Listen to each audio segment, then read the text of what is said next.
लेख में निहित किसी भी जानकारी, सामग्री, गणना की सटीकता या विश्वसनीयता की गारंटी नहीं है।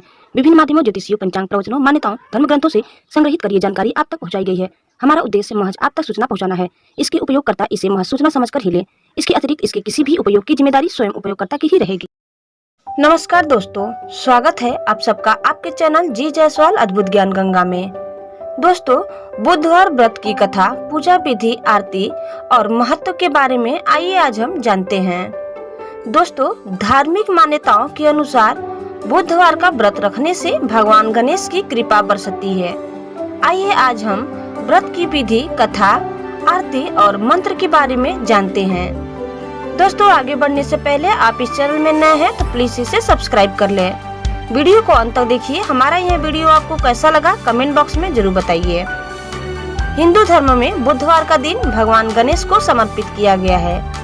ऐसी मान्यता है जो व्यक्ति इस दिन सच्चे मन से विघ्नहर्ता गणपति जी की उपासना और उपवास करता है, उसके जीवन के सभी कष्ट दूर हो जाते हैं। इस व्रत के प्रभाव से व्यक्ति के जीवन में सुख शांति आती है। इस व्रत को 7 वार के जोड़े में करना फलदायी माना जाता है। इतना ही नहीं, बुधवार व्रत करने से बुध ग्रह भी मजबूत होता है। आइए जानते हैं बुधवार व्रत की कथा, पूजा विधि, मंत्र, महत्व और अन्य जरूरी बातें इस वीडियो के माध्यम से। पौराणिक मान्यताओं के अनुसार बुधवार व्रत की शुरुआत किसी भी महीने के शुक्ल पक्ष के बुधवार से कर सकते हैं। हालांकि इस व्रत को शुरू करने के लिए सबसे शुभ समय बैसाखा नक्षत्र युक्त बुधवार माना गया है।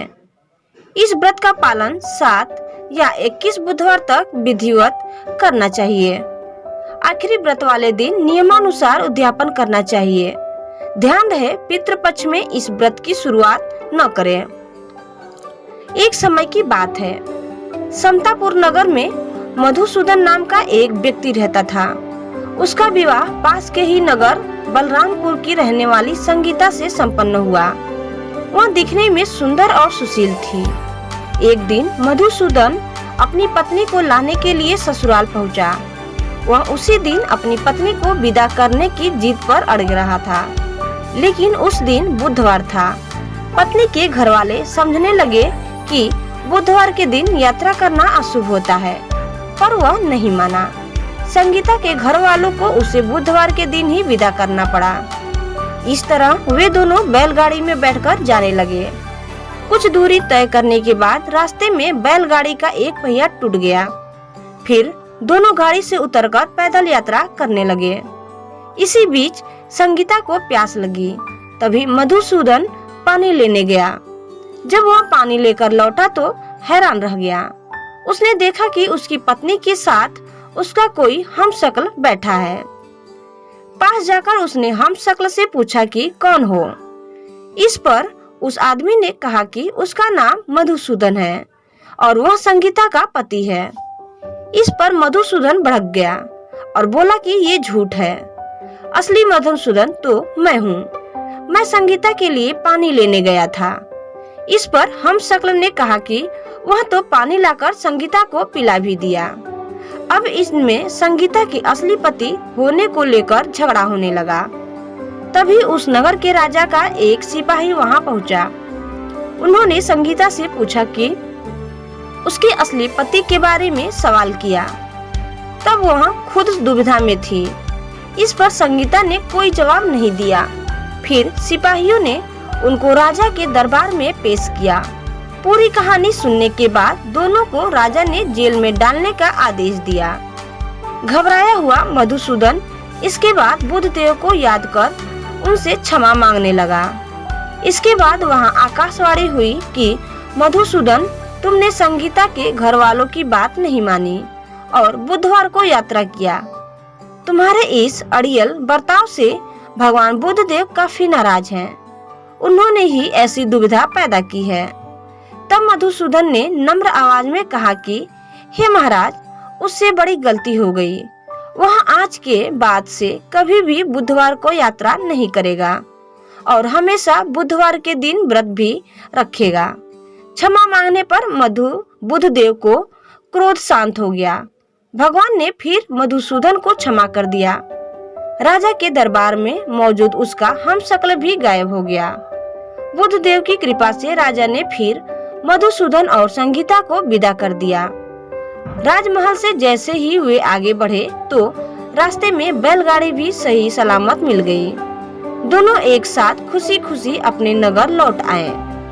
इसके बाद से वे हर बुधवार का व्रत रखने लगे। उनका जीवन सरल और सुखमय हो गया।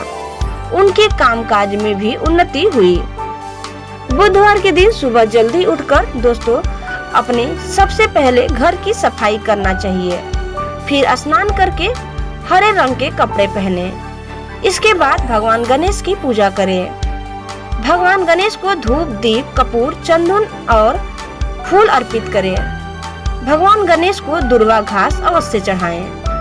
भगवान गणेश के मंत्रों का जाप करें। गणेश जी की आरती उतारे। बुधवार व्रत कथा पढ़ना बिल्कुल भी न भूलें। अंत में गणेश भगवान को लड्डुओं का भोग लगाएं। मान्यता है कि बुधवार का व्रत करने से सारे काम निर्विघ्न पूरे हो जाते हैं। इस व्रत के पुण्य प्रभाव से घर परिवार में सुख समृद्धि आती है, साथ ही तेज होती है। कहते हैं जो व्यक्ति लगातार 7 बुधवार व्रत कर भगवान गणेश की विधि विधान पूजा करता है, उसके घर में अन्न के भंडार और धन की कोई कमी नहीं रहती। वैदिक ज्योतिष के अनुसार इस दिन व्रत रखने से कुंडली में बुध ग्रह भी मौजूद होता है। व्रत वाले दिन व्यक्ति को प्रातः काल में उठना चाहिए। बुधवार व्रत कथा सुनने के दौरान बीच में आसन नहीं छोड़ना चाहिए। इस व्रत में पूरा दिन फलाहार करें। शाम के वक्त पूजा के बाद एक वक्त का भोजन करें। बुधवार व्रत में मूंग दाल का हलवा, दही या फिर हरी वस्तु से बने भोजन का ही सेवन करना चाहिए। इस दिन हरे रंग के वस्त्र, फूल और सब्जियों का जरूरतमंदों को दान भी करें। ऐसी मान्यता है बुधवार के दिन इस मंत्र का जाप करने से व्यक्ति की सारी मनोकामनाएं पूरी हो जाती है। इस मंत्र का जाप 108 बार करें। ओम एकदंताय विद्महे वक्रतुंडाय धीमहि तन्नो बुद्धिः प्रचोदयात्। तो दोस्तों आपको हमारा यह वीडियो कैसा लगा हमें कमेंट बॉक्स में जरूर बताइए। और आप इस चैनल में नए हैं तो प्लीज इसे सब्सक्राइब करना न भूलें। धन्यवाद।